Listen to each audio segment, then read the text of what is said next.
کون سے اقوال ہیں جن سے نماز فاسد ہو جاتی ہے؟ کلام کرنا خواہ قصدن ہو یا سہون، سوتے میں ہو یا بیداری میں، اپنی خوشی سے کلام کیا ہو یا کسی مجبوری کے باعث، تھوڑا ہو یا بہت، کسی کو سلام کرنا، زبان سے سلام کا جواب دینا،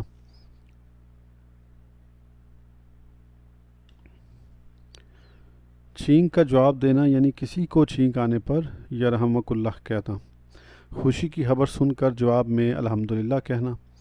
کوئی چیز تعجب خیز دیکھ کر بقصد جواب سبحان اللہ یا لا الہ الا اللہ کہنا،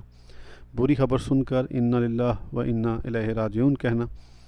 الفاظ قرآن سے کسی کو جواب دینا یا اسے مخاطب کرنا، اللہ عز و جل کا نام سن کر جل جلالہ کہنا، نبی صلی اللہ تعالیٰ علیہ وسلم کا نام سن کر درود شریف پڑھنا، امام کی قرأت سن کر صدق اللہ و صدق